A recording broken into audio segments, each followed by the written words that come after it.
We found that the Fijian economy performed well last year with 8% growth, and we project that it will continue to grow this year, returning to historical trends of around 3% growth.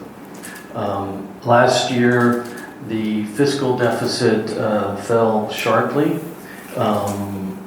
to about 6% of GDP, and the fiscal deficit for this calendar year is expected to be 4.4%, so a continued improvement. Inflation is moderating currently after having ticked up temporarily to above 5% last year, and this was due in part to the temporary effect of the VAT increase. We expect that effect to dissipate completely by mid-year of this year, and inflation to be around 3% at the end of this year. On the external side, Fiji's current account deficit fell sharply last year to 4.7% of GDP. This is near a historical low, and it is expected to widen only slightly this year to about 6.3% of GDP. The reserves at the Reserve Bank of Fiji remain at a comfortable level, covering 5.4 months of prospective imports at the end of last year. Nevertheless, despite this positive news for last year, there are some risks to this outlook, in particular from tourist arrivals, which could fall depending on global developments, as well as some domestic supply side constraints such as labor shortages, the availability of construction companies, which could lead to delays in investment projects, and planned increase in hotel capacity, which will help this year's growth, assuming it materializes. Also, the fiscal path under current policies, the 4.4% of GDP, and continuing in out years, will bring debt down only slowly, and that limits the fiscal space available to respond to future shocks. In this context, the Fijian authorities are aiming appropriately to deliver stronger, inclusive growth while rebuilding policy buffers to counter any future shocks. In our recommendations, we say that achieving these goals will require some additional gradual budget consolidation, a measured normalization of monetary policy, and most importantly, an ambitious reform program that stimulates growth by addressing key constraints, boosting resilience, and beginning to address long-term challenges such as climate change and the impact of immigration. On the fiscal front, the authorities are rightly targeting a continuing reduction in the public debt to GDP ratio. They're targeting about 76% in 2027. This would require additional fiscal measures of modest magnitude, without which we project that debt would decline only to 78.5% of GDP, and this is compared to about 80% now. So without additional measures, the reduction would be very gradual. Fortunately, the risk of debt distress, according to the typical IMF methodology, remains moderate.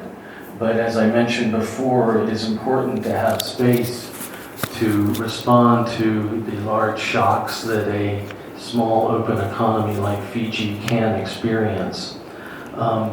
So the authorities in their targeted path for debt would need to bring the primary balance to a small surplus over the next few years. We think this is a very welcome direction, and we've provided advice on some modest revenue measures and containing the increase in spending in order to get to that. And in fact, we even recommend going a little further than the authorities' current plans to a primary surplus of about 2% by the end of the decade, so very gradually. And this would put Fiji on a path to reduce debt to a level similar to the pre-pandemic era, that is around 50% over time by 2034. On monetary policy, it has broadly achieved its main goals of price stability and adequate reserves over the past year. We now believe that monetary policy should begin to move gradually towards a neutral stance, given that growth has returned to trend and the potential output has been realized. This move should be supported by an active communication strategy. The financial sector in Fiji remains sound overall, although the level of non-performing loans needs to be reduced at all banks after it picked up during the pandemic. We welcome efforts by the Reserve Bank of Fiji to promote financial infrastructure and financial inclusion through measures such as the automated clearinghouse. And as I mentioned before, the most important initiative now that we're advising the authorities on is an effort to develop a comprehensive and prioritized strategy to promote growth. The best response to the high debt to GDP ratio is to grow GDP as much as possible. We welcome the National Development Plan that's under preparation, and the fact that it's supported by a number of other groups that involve a wide consultative process, such as the Growth Reset Committee. We are stressing the importance of tackling the key bottlenecks in the economy to growth, particularly labor shortages and red tape. The government's aware of this and is undertaking efforts to address both of them.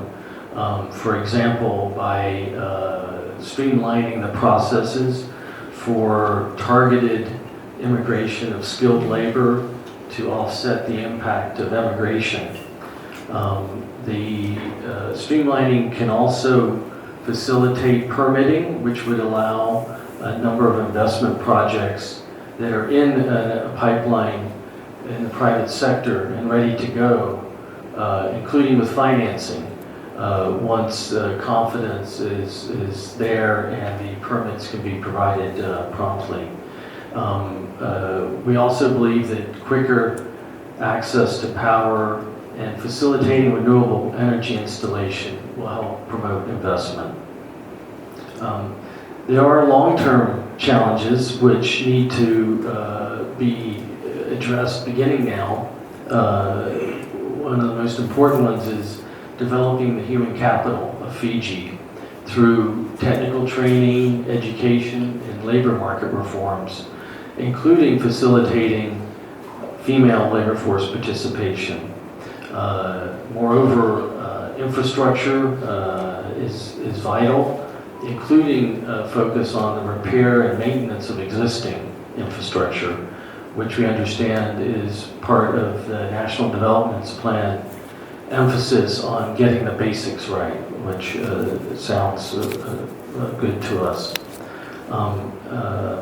Lastly, we've stressed the importance of enhancing resilience to climate change, which otherwise would become a drag to long-term growth. And here we welcome the authorities' efforts to mobilize climate finance and urge them to intensify those efforts enhancing the mobilization of financing and the efficiency of investment in climate resilience. So in closing, I just want to thank the authorities for the good collaboration and the warm Fijian welcome that we received. So a special thanks to the Deputy Prime Minister, Minister of Finance, and the Governor of the Reserve Bank of Fiji. Thank you.